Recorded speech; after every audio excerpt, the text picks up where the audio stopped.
Igbo ekene munu. Asim konye chili yazialo. Once again, good morning, good afternoon, good night. It depends your time and your location. You are joining us today at Eastern News 24. Asikwa meka chuko kabiama. Puri mi ye niine. Gozie unu niine. Nimi ye niine BIAFRA ya nalele. Ise. Alright, diko si na aga nke aga n'ife anyị welu n'ụbọchị nke taa. Aha meseji anyị na-abigosi unu ugbu a bụ Water Promas. Emana ife nje like this young man na-afụ n'ilu akwụkwọ Rufai. Ife nje like bụ na ọ na-ekwu eziokwu. Tọọsị nje like ya bụ na ọ na-ekwu eziokwu. Onye eziokwu ka ọ. Onye eziokwu ka ọ. Ife ọ kụrụ Buhari na Tinubu na nke ikpeazụ a bụ Water Promas. I like people that say the thing the way it is, and I like the good people. And I like you because our leader Mazi Nnamdi Kanu bụ n'eziokwu ka ọ na-akwụ. You could remember there was a time oge aka ji ya na prison before ejide ya nke Ibua. There was an Hausa man nọ na prison na trial. Somebody Abubakar. Mazi Nnamdi Kanu tell the players that now these people no neighbor tried there for many years. A key profile in detention. Because he's a man that finds the freedom of the whole people, not for only his people, but for the whole people. That is the kind of person Obu. Antonio Yezo Gobu. Genti na ye one night woke kuru. One night woke bu onye eziokwu doro anya. Rufai kwuru eziokwu. Antonio mere jisika igosikwa ihe o kwuru. Ka ndị BIAFRA gee ya. Unu gesia ya. Unu lapụ with a comment on the comment section below. Please make sure you comment on this particular audio. All right, over to you, sir. Hey, Dr. Abbati, my great, very, very dear Dr. Abbati. A lot of people don't know how dear Dr. Abbati is to me because he's a man of history. He's a man in the middle of many things. And Dr. Abbati, you deserve many more kisses on your cheeks, honestly. You know why I said that? Because, you see, it's so easy for President Muhammadu Buhari to say what he said about Goodluck Jonathan. But can he do the same? One man said, the blood of Nigeria is not worth my ambition. Another man said, blood of baboon will flow. We have not forgotten. Dr. Abbati, President Buhari was the same man that threatened to take you to court for libel because you spoke the truth in your newspaper article by saying that most of his slogans leading up to the elections were the things that incited mammoth violence after the 2011 election. You did not lie, Dr. Abbati. You did not lie in that article. You spoke the truth, but President Muhammadu Buhari thought otherwise, and he threatened you with a libel case. Then, we all remember how that letter was drafted by your own dear Yinka Odumaki of blessed memory. We all remember. We remember. You see, in this country, there are so many things we just choose to forget. It's not because we've forgotten, but because we want things to lie. So President Muhammadu Buhari is saying that about Goodluck Jonathan. But when he was faced with that situation of election loss, we know what he did.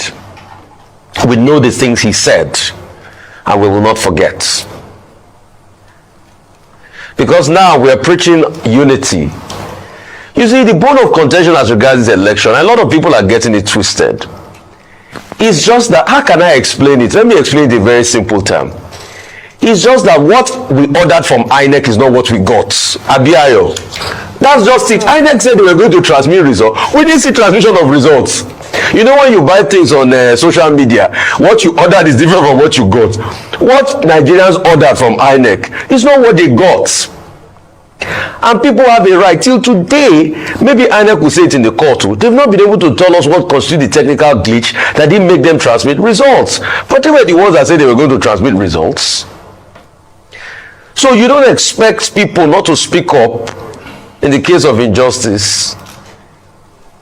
And when President Muhammadu Buhari said it is un-Nigerian what Goodluck Jonathan did, no, President Muhammadu Buhari should not insult Nigerians. It is Nigerian what he did. Nigerians concede. Nigerians are peaceful people. Because when he said it's un-Nigerian, what he means is that Nigerians don't concede. Goodluck Jonathan saw that, okay, he had lost and he wanted to move on, and he conceded. So if you cannot do something and somebody else do it and says on Nigeria, no, speak for yourself. Don't speak for all of us. It is also Nigerian to be able to challenge election results like people are doing in courts. And what these people have constantly said is, it is challenging the process. So for me, I think what is un-Nigerian is the fact that the court will rule today as regards should they even televise the proceedings live of the election. Why should we even have to take a matter to court? Why should INEC be saying they should not even transmit it in the first place, when Nigerians should be able to see what truly happened? So I think those are the things that are un-Nigerian. I think the thing that are un-Nigerian about us is what has happened in the last 8 years, that there were so many promises made but nothing was achieved. As of today, dollar is 760. When they came in 2015, dollar was less than 200. I think that is un-Nigerian. I think the fact that the Siemens deal that was promised that by now should be giving us some thousands of megawatts have not been done, although they made a statement recently. They said, oh, the materials have been imported into the country just for them to deploy. But the question is, have they met the timeline? I think that is what is un-Nigerian. I think debt is un-Nigerian. The fact that we have humongous debt, 7 billion was the debt when it came in, now it's over 41 billion. I think those are the things that are un-Nigerian. I think the high unemployment rate, it is what is un-Nigerian. Because Nigeria is not known to have this level of abysmal performance in government. Nigeria is known for a country of excellence. And that's why the new president coming in, Bola Ahmed Tinubu, should know that Nigeria needs to be returned to the excellent heights of achievements. If he does well, I will be the first to blow his trumpet and support him. And if Bola Tinubu does not do well, I will offer him citizen criticism because I want him to do well. It's nothing personal.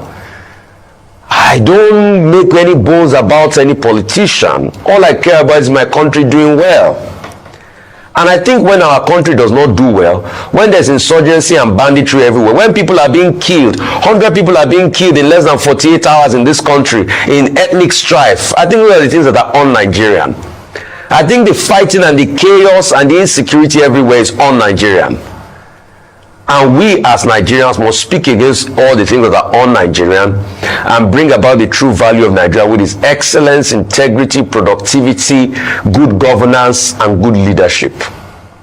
This new administration has a chance to start afresh.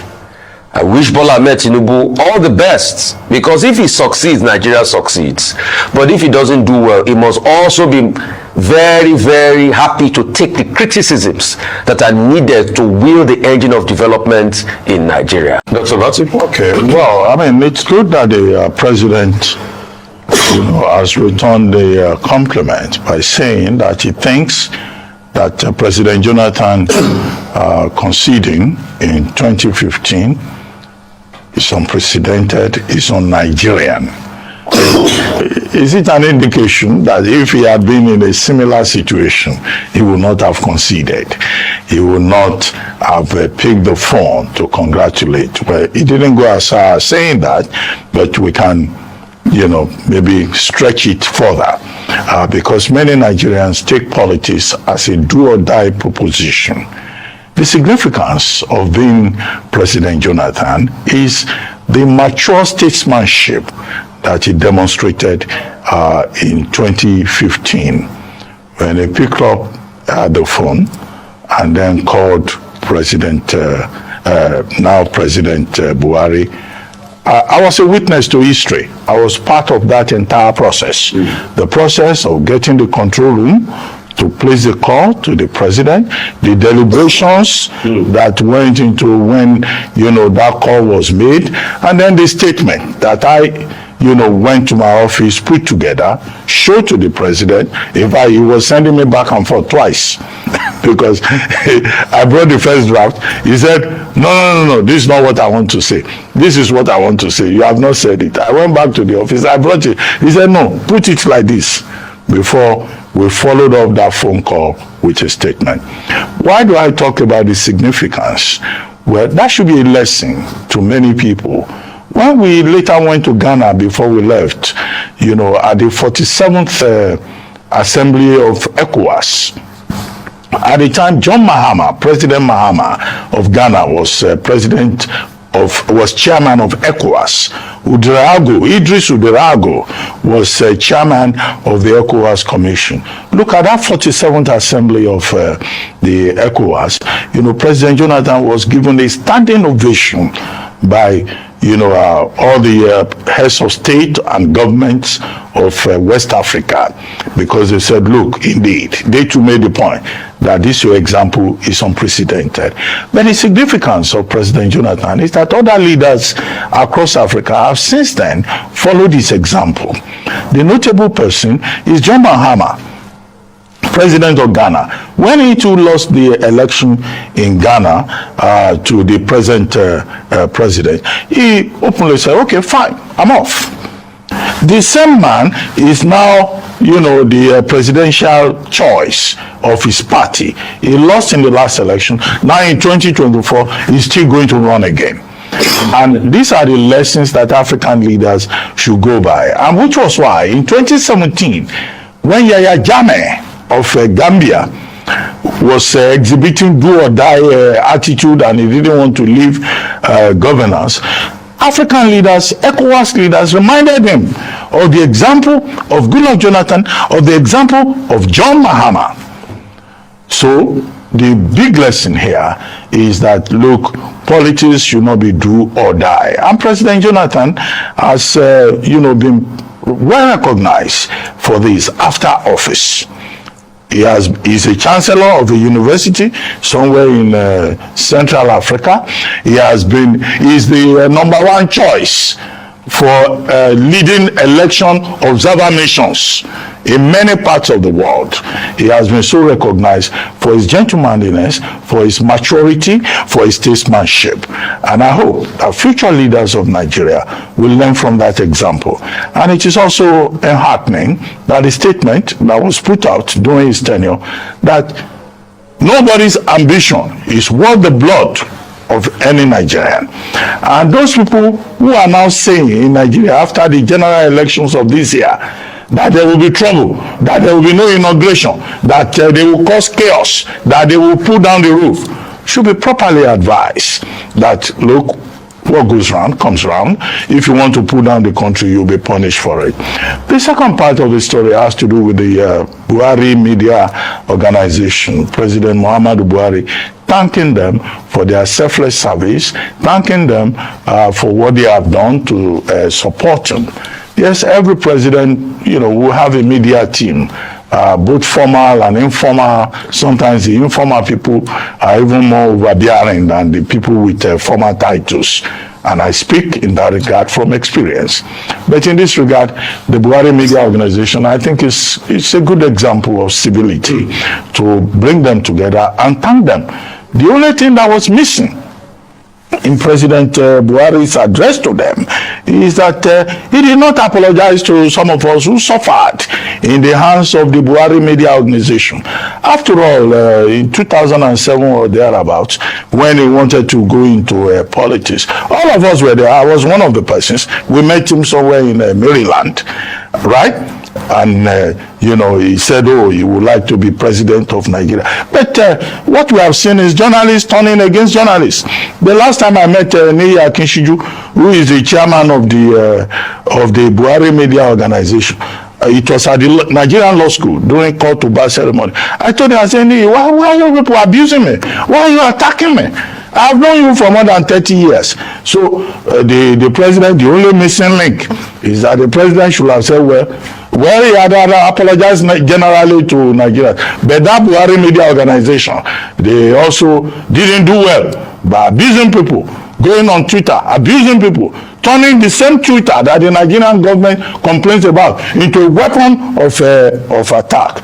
But I understand, the president, thanking those who defended him, and thanking also by extension, President Goodluck Jonathan. And he says that Nigeria is a very lucky country, that Nigeria has many resources, and they were lucky indeed. The other question that the president did not address is, what have we done with those resources? We have mismanaged oil, we have mismanaged agriculture, we have mismanaged everything.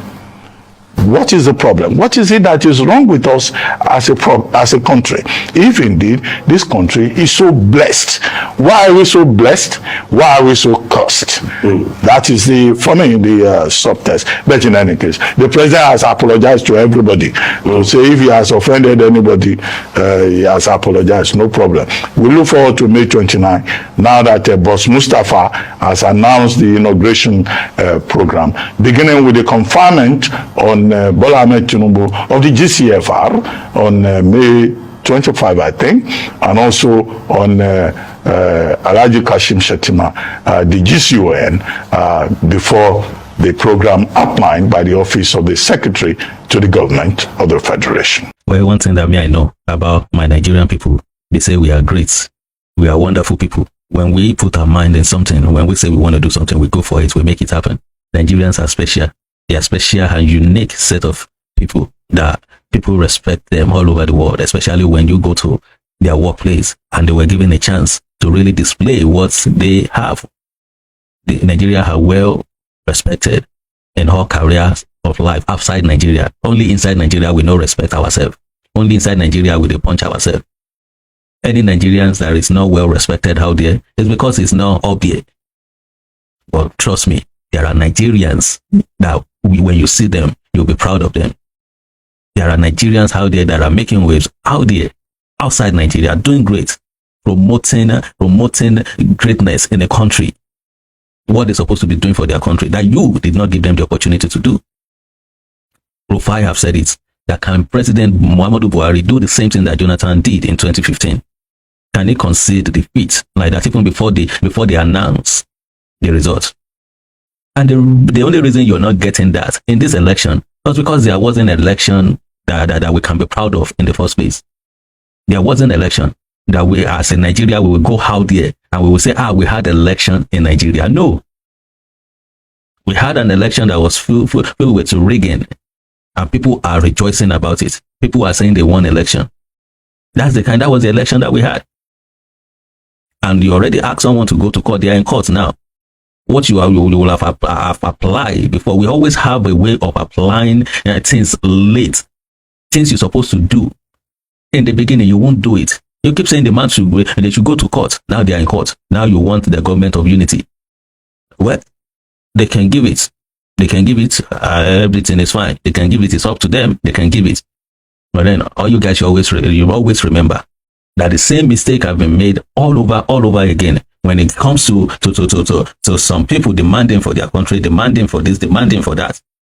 When little step that you can take can calm people down, can relax the environment, but you will not take that step. You people, you will continue to build up. You will continue to build up what we don't know until chaos happens, until people begin to take law into their hands.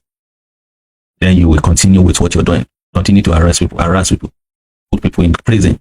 And when the court is telling you it's time to release some people because you have no case against them, you will not obey the court law. You will not obey the judge. And now the same person you're telling us that, hey, what Jonathan did was on Nigeria. Nigerians are great people. We are great people. We have a great mind. If things are done well, Nigeria they will, of course, sir, they will react in a good way.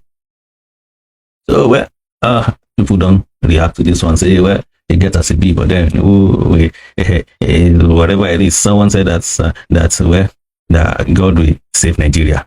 God will save Nigeria. Someone said, Rufai, you are the best fearless, always saying the truth, keep it up. Obviously, your right is one-sided. Well, anything where you talk, but then the thing we say, at the end of the day, truth will always prevail. You can see the truth and cover it up. You can see the truth and open it and run with it. People approach truth in different way. That's what it is. In fact, when you are telling the truth, when you're saying the truth, time you split out the truth, it's rare for you to see everybody to go with you. Only few people, you will have few friends. Only few people will go with you. Unless you are dealing with people who want to hear the truth. Well, God bless Nigeria, God help Nigeria, and hopefully everything ends well. Thank you so much for watching. Again, my name is David Israel. Keep watching, keep commenting, keep sharing, and God bless you. Alright,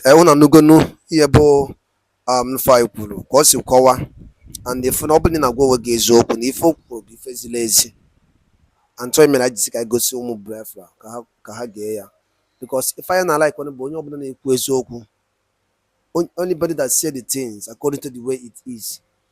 There's a lot of promise in that gugara I am one over there, but what if I'm a what I know? So open if I melody game, maybe like if I name me, be about drop what I comment on the comment section below. Once again, don't forget that this is Eastern News 24, a home of latest news on what is happening in Biafra land. I'm so much happy. At least one night we'll say the thing the way it is. That is my happiness. All right. Thank you, and make sure you stay tuned at Eastern News 24. More news update is coming. Don't forget to share, and once again, don't forget to subscribe. Bye, Dalonu.